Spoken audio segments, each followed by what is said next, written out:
Payment ఇవ్వకపోతే payment ఇవ్వాలని అడగలేదు సార్ రైతులు. ఇప్పుడు మీ డిమాండ్ ఏంటంటే పేమెంట్ 2 రోజులు లేట్ అయినా పర్వాలేదు మాకు, సక్రమంగా జరగాలి. నాకు అర్థమైంది చెప్తున్నాను. మళ్ళీ నాకు అర్థమైంది. అసలు అడగాలి కౌన్సిల్ అడగాలి. అయితే మీరు ఏదైతే మేము పంట ఉందో మొత్తం అంతా కూడా మీరు వాడాలి అనేది ఇన్ టైం ఆడాలి. ఒక రోజు అక్కడ కొట్టి తెచ్చామనుకోండి, ఒక రోజు ఇక్కడ ఆడిస్తే రైతు మిగులుతాడండి. 2 రోజులు ఆడిందండి అవుట్ అండ్ పోతుంది సార్.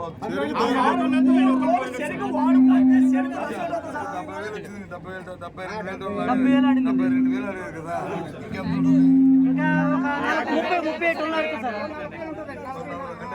ట్రాన్స్పోర్ట్ ఛార్జ్ కూడా పెరిగిపోతుంది. ట్రాన్స్పోర్ట్ ఛార్జ్ బండి వెళ్ళిపోవడం వల్ల పెరిగిపోతుంది. పేమెంట్ చేసి ప్యాడీ సేవింగ్ ఆడిలో 5 లక్షలు చెరుగులు వచ్చిన తర్వాత ఇక్కడ పట్టించుకున్న లేడు, నాదులు లేడు, ఏమన్నా జామ అయిపోతుంది. చెరుగులు తెచ్చినాను అప్పుడే 2 రోజులు అయింది. ఏమైనా జామ అయిపోయింది. 4 పంపులు లేరు అక్కడ. ఇక్కడ పంపు ఆగిపోతే ఈ పంపు వచ్చి 2 పంపులు పోతాను ఏట్లోకి. ఏమైంది వర్కర్స్ లేరు అంతా చూడండి. సిపిఎంలు వచ్చిన చూసారు అంతా రసం ఎలాగపోతుంది ఏటనేది. ఒకసారి మీరెళ్ళి ఆ ఎడ్యుకేషన్ చేస్తే ఎలాగపోతుంది ఏటనేది ఒకసారి చూస్తే రైతులకు ఏదైనా బాగుపడటం లేదండి. హామీలు మాత్రం బోల్డ్ ఇచ్చినారు. అందరూ ఏట్లో కల్పించినట్టే హామీలు ఇచ్చినారు. ఇప్పుడు మమ్మల్ని ఎలా కలుపుతాం? ఇది చేతిలో పనాలి. ఇప్పుడు వచ్చిన తర్వాత ఎలా హామీలు మాత్రం కొండలు తిరిగిపోయి హామీలు ఇచ్చినట్టు ఇప్పుడు మాకు కనిపించలేదు. సీఎం రమేష్ ఇక్కడ కనిపించాలి. మోసానికి స్విచ్ గా ఉంటారు. ఆ రోజు వచ్చి 20 రూపాయలు రావాలన్నా ఉంటుంది. నీకు అర్థమైందా? అది రాకపోయి అది రాక 20,000 వచ్చిందనుకో, 10,000 అది రావచ్చు. అది నేను అడుగుతున్నాను. ఆ లెక్కలు ఫ్యాక్టరీ లెక్కలు ఇవన్నీ కూడా అవన్నీ పెద్దవాళ్ళు చూస్తాం మేము అందరం. కానీ ముందు కావాల్సింది ఏంటి? రైతు ఆత్మను కడుపులో మంట ఏంటి, కడుపులో బాధ ఏంటి, ఇప్పుడు నీకు వచ్చిన ఇబ్బంది ఏంటి, ఆ ఇబ్బంది ఉన్నాయి. ఎందుకు ఉన్నాయి? రోజుకి ఎంత కెపాసిటీ, ఆ కెపాసిటీ ఆడిందా లేదా, అవన్నీ వస్తాయి. సార్ మన బ్యాటరీ పుట్టమని కానీ పాత పేమెంట్ ఇవ్వకుండా బ్యాటరీ స్టార్ట్ చేయలేదు సార్. ఇప్పుడు వచ్చి ఇంకప్పుడు వచ్చి మన పాత బాగా ఉండిపోయింది సార్. పాత బాగా ఉండిపోయింది. ఏం చేత ఉండిపోయింది సార్? ప్రభుత్వంతో సమాధానం ఏ పార్టీలో ఉంటుందండి? 2 నియోజకవర్గాలకు సంబంధించిన బ్యాటరీ సార్ ఇది.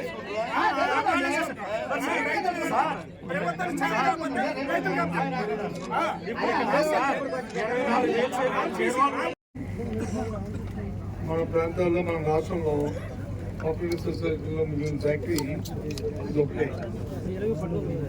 ఈ ఫ్యాక్టరీ కోసం అది ప్రభుత్వం ఎన్నో మాట్లాడుతుంటే కానీ లేక ఆ పరిస్థితుల్లో మేము కనుక్కొని దీన్ని మాత్రం మనం కొనసాగించాలనే దీంతో పెట్టి ఈ కార్యక్రమం చేశాం. అలాంటి ఫ్యాక్టరీని ఇప్పుడు వచ్చి చెప్పారు పెద్దలు, డిస్కషన్ లో అవుతుంది. సుమారు పంట చూస్తే 1,70,000-1,50,000 టన్నులు వచ్చి పండింది. కానీ ఇప్పుడు వచ్చి 50,000-70,000 కూడా ఇంకా అవ్వలేదు అని అందరూ డిస్కస్ చేసుకుంటూ ఒకసారి ఫ్యాక్టరీ పరిస్థితి చూసి ప్రభుత్వం ఒత్తిడి తీసుకొద్దామని జరుగుతున్న సభల్లో ఈ విషయాన్ని చెప్తామని రైతుల తరఫున దీన్ని ప్రభుత్వం ఒత్తిడి తీసుకొద్దామని ఇక్కడికి వచ్చాం. ఇక్కడికి వచ్చి రైతులందరూ తాలూకా పరిస్థితి వచ్చే ముందు కూడా పోరాలన్నీ కూడా తెలియదు కాదు. ముత్యారాయణ గారు తెలుసు, ధర్మశ్రీ గారు తెలుసు, అమరత్ తెలుసు, ఇక్కడ ఉన్న పెద్దందరూ కూడా ఇక్కడ విషయాలన్నీ కూడా తెలుసు. వస్తున్న లాభాలు నష్టాలు అవి అప్ అండ్ డౌన్స్ అవి వస్తుంటాయి. కానీ ఇవాళ ఇక్కడికి వచ్చిన తర్వాత చూస్తున్న తర్వాత తెలుస్తుందంటే ఇది మానవ తప్పిదం. ఇది ప్యూర్లీ ప్రభుత్వం తాలూకు వైఫల్యం, యాజమాన్యానికి ప్రభుత్వానికి మధ్యని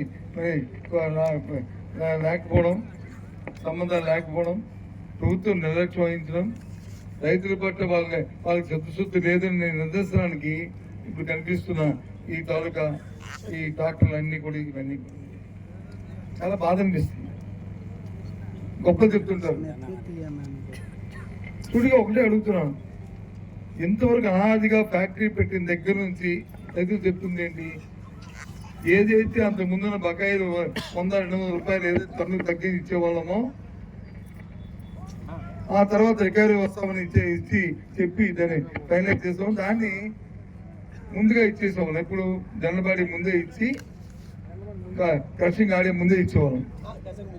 దురదృష్టం ఏంటంటే క్రషింగ్ కూడా ఎప్పుడు కూడా ఈ చూడడం ఫ్యాక్టరీకి పద్ధతి చెప్పింది కానీ లేకపోతే ఆ అధికారుల దగ్గర నుంచి సమాచారం తెప్పించుకున్నప్పుడు కానీ తెలిసింది ఏంటంటే నవంబర్ ఆఖరి వారంలోనూ లేదు డిసెంబర్ మొదటి వారంలోనూ ఫ్యాక్టరీ ప్రారంభించాము. సంక్రాంతి వచ్చేది. 4 వారాలు ఆడిన తర్వాత సంక్రాంతి వచ్చేది. 5 వారాలు ఆడిన తర్వాత సంక్రాంతి వస్తే సంక్రాంతికి సీఎస్కి వచ్చి వాళ్ళకి వచ్చి ఒక 40%, 50%, 30%, 60% డబ్బుని ఎప్పుడు ఫ్యాక్టరీ ఇచ్చేది. ఆ రైతులు వచ్చి ఆదుకునేది. ఇది జరిగింది. రైతు హ్యాపీగా ఆ సంక్రాంతికి వచ్చి వేడి నీళ్ళు చన్నీళ్ళగా ఆ డబ్బులతో ఆ పండుగ శుభ్రంగా జరుపుకునే పరిస్థితి ఉండేది. ఈ సంవత్సరం అది కూడా లేదు. ఎందుకంటే అసలు ఫ్యాక్టరీ ఆడలేదు. సంక్రాంతికి ఫ్యాక్టరీ ప్రారంభించిందే జనవరి 25, 21, 19 ఓ రోజు అటు ఇటు.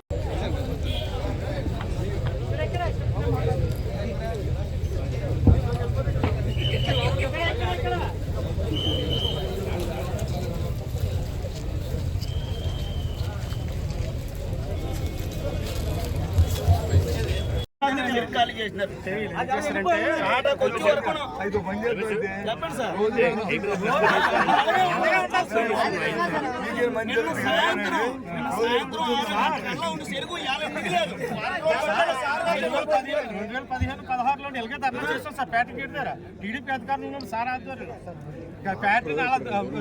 ఫ్యాక్టరీ చేస్తారు. సార్ ఎలాగైనా ఉందండి. ఆయన ఉండబెట్టుకెళ్ళమని ఉందండి.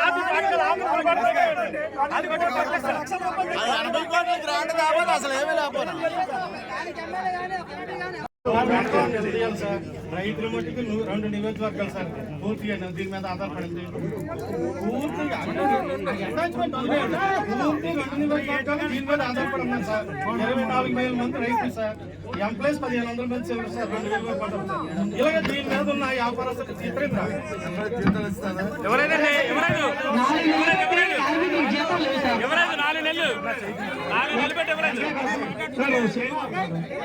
మన ఫ్యాక్టరీలు ఇప్పుడు చెరుకు ఎంత అయింది, చెరుకు ఎంత అయింది, టొన్నేజ్ ఎంత వచ్చింది, పంచదార ఎంత దిగిందో సార్ చూపించమండి. టొన్నేజ్ అది కూడా ప్రధాన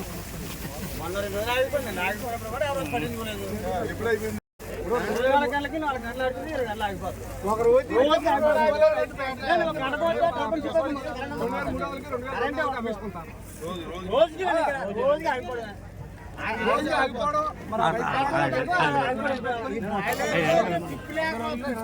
ఆయన వాళ్ళు తగ్గ బాబు పాత బాగా ఆన్ చేసి ఇచ్చిన తర్వాత బ్యాంక్ స్టార్ట్ చేశారు. పాత బాగా ఎన్నికకి ఇవ్వకుండా మీరు ఎలా పెడతారు?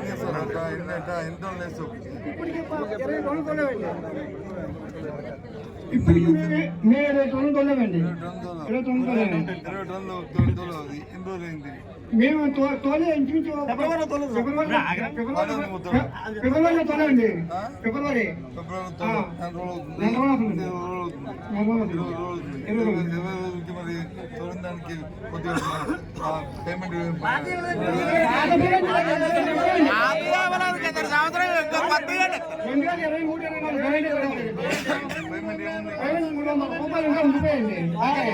రూపాయలు ఉంటుంది సార్.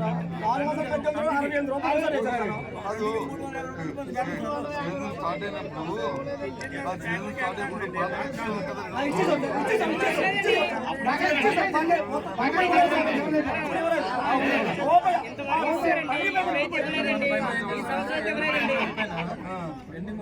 మనకి ఏదైతే జనరల్ బాడీ ఉంటుందో జనరల్ బాడీ బాడీ మనం క్లియర్ చేసి సెప్టెంబర్లో జనరల్ బాడీ అయిపోయింది, డిసెంబర్లో క్రషింగ్ స్టార్ట్ అయ్యింది. ఈసారి ఏంటంటే మన పాత 2023-24 సంబంధించి 418 రూపాయలు పెండింగ్ ఉంది.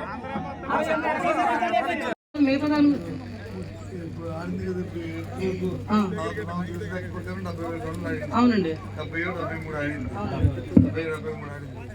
73కి మంత్లీ డబ్బులు ఇచ్చారు. ఒక రూపాయి కూడా పేమెంట్ చేయలేదు సార్.